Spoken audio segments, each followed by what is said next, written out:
Binanggit ni Mayor sa hearing na ang nanay niya ay si Amelia Guo.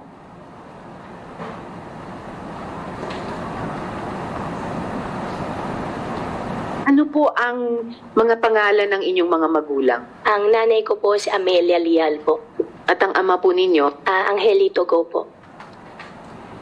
And by the way, sabi niya sa interview niya kay Karen Davila na nakita lang niya ang pangalan ng nanay niyang kasambahay na nakasulat sa birth certificate niya, suggesting na tama ang pangalan ng nanay sa birth certificate niya na Amelia Guo din. Pina-check namin agad sa PSA ito at ito ang aming nakita.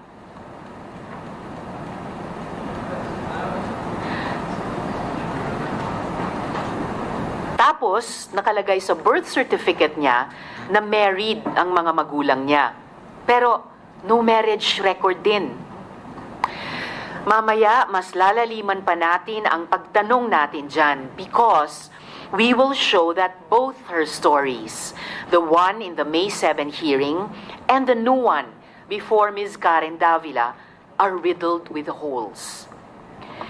Hindi po ba dapat natin siyasatin ang identity ng isang tao na bago maging mayor ay co-incorporator sa Baofu, ang dalawang hinabla ng Singapore court in a 2.8 billion Singapore dollar money laundering probe, the country's largest money laundering case.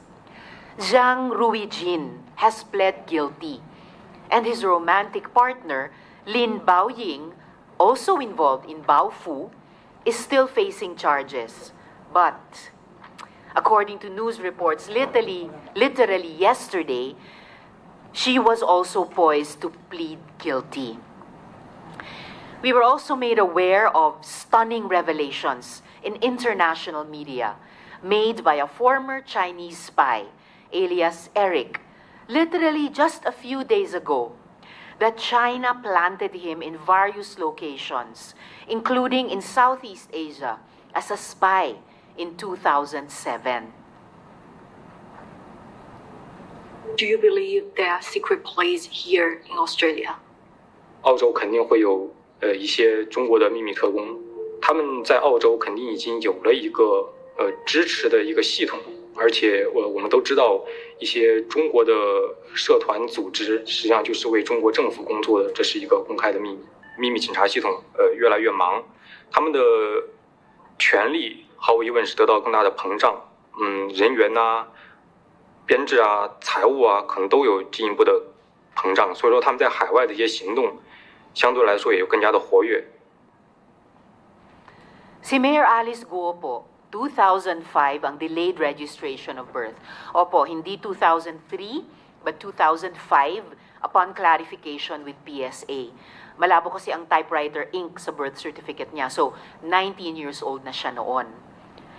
Tapos, mayroon ding previous investigations in other countries of China planting agents and making them run for public office. Do you believe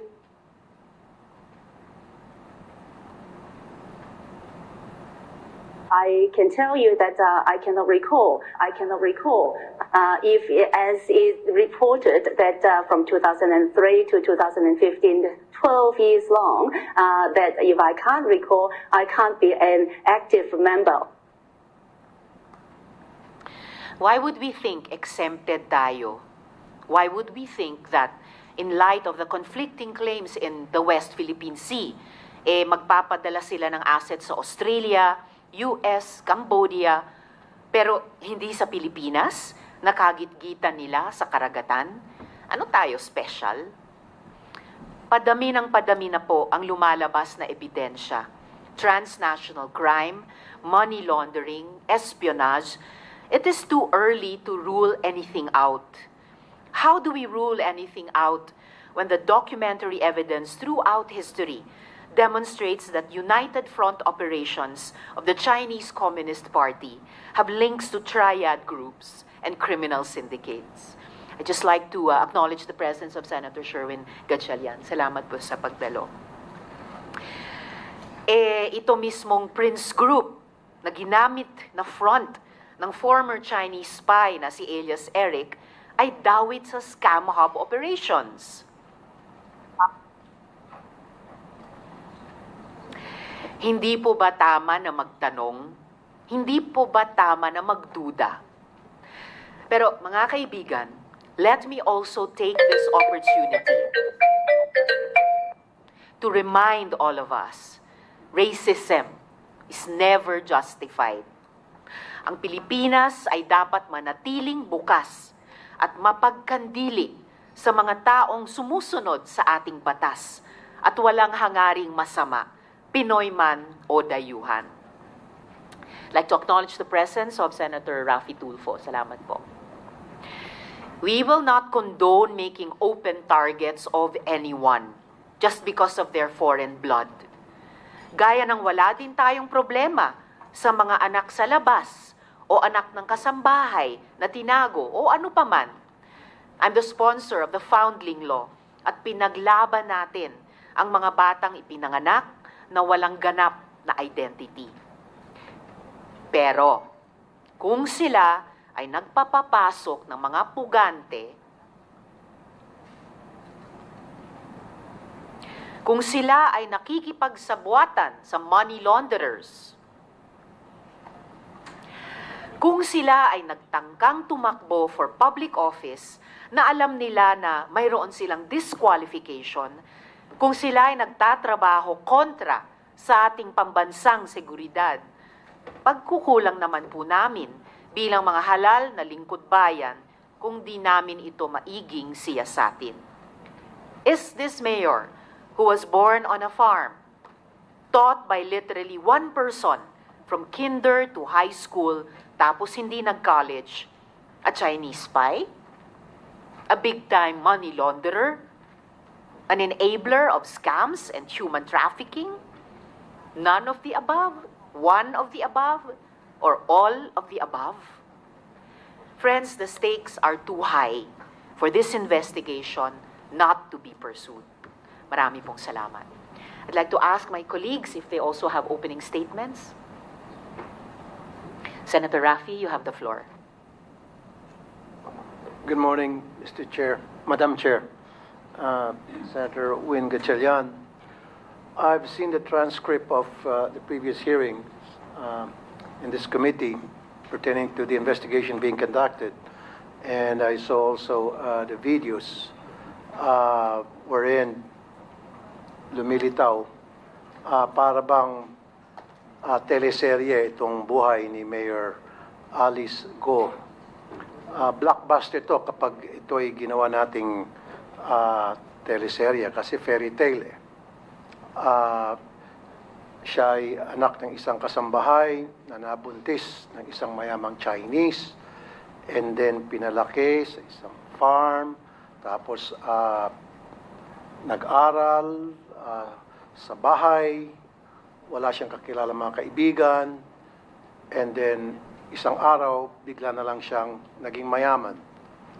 Unlike sa Cinderella, merong tinatawag na prinsipe na sumalo sa kanya.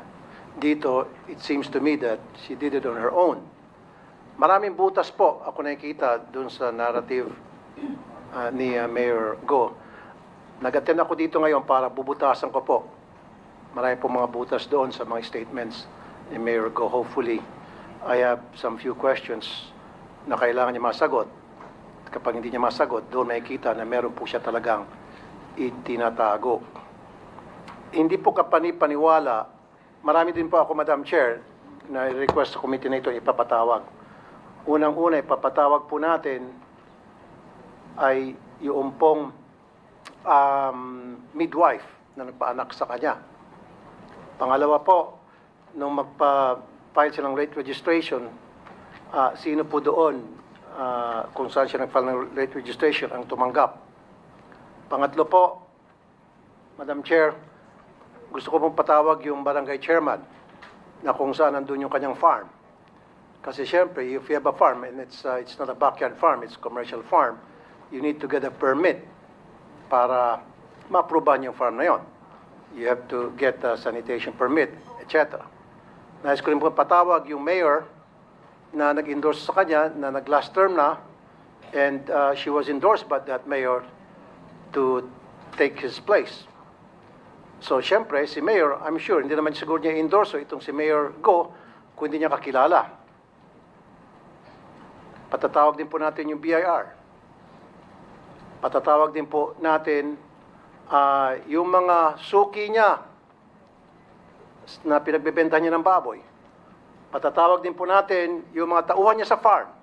Kasi sabi niya, lumaki siya sa farm and she worked there for so many years or managed the farm for so many years.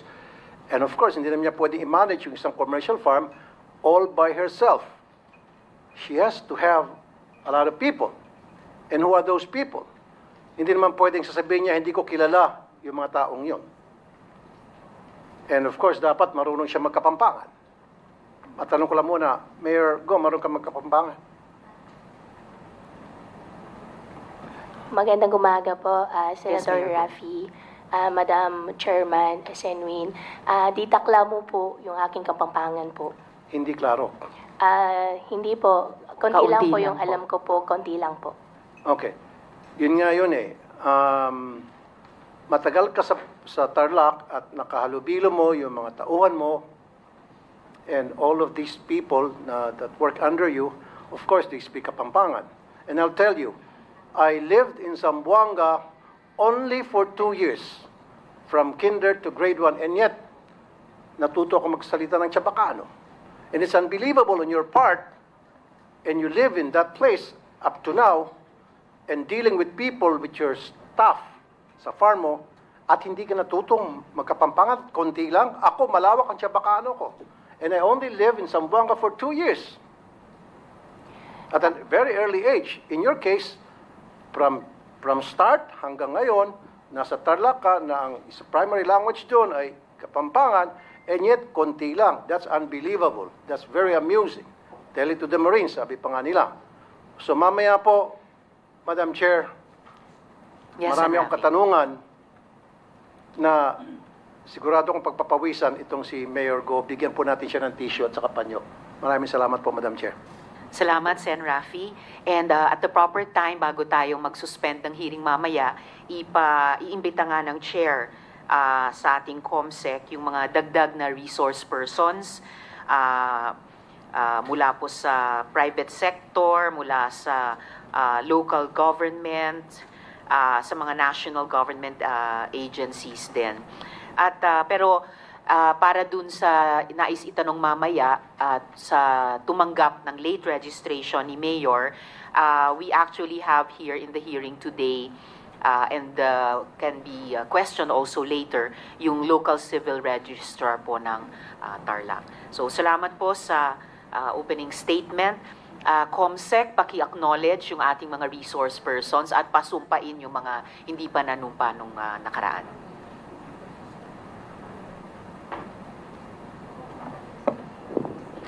Good morning, everyone. The committee would like to acknowledge the presence of the following resource person. From the Presidential Anti-Organized Crime Commission, we have Undersecretary Gilberto Cruz, together with Director Winnie Guedato and Dr. Winston John Castro. From the Department of Labor and Employment, we have Mr. Jerome Lucas, Attorney Margaret Lapid Pule, Attorney Diane Corinne Ramos. From the Department of Foreign Affairs, we have Von Ryan Pangwi. From the Interagency Council Against Trafficking, we have Attorney Hannah Lizette Manalili. From the Philippine Statistic Office Authority, we have Engineer Marisa Grande, Attorney Eliser Ambatali. Then from the Commission on Immigration, we have Attorney Arvin Cesar Santos, Attorney Jose Carlitos Licas, Mr. Peter Demotenis Demetria. Then from the Philippine Amusement and Gaming Corporation, we have Retired General Raul Villanueva, Attorney Jessa Maris Fernandez. Then from the National Bureau of Investigation, we have Agent Marvin Gangano and RD Jerry Abierda. Abiera. Then from the Philippine National Police, we have Chief Investigation Division Police Colonel Crispin Banes. Then we have Police Major Job Berong. Then from the Philippine National Police, we have Acting Area Police Commander of Northern Luzon, Major General Romeo Carama Jr. Then we have Police Brigadier General Jose Higaldo Jr., the Regional Director. Then we have from the Municipality Ambamban, Province of Tarlac, we have Mayor Alice Guo.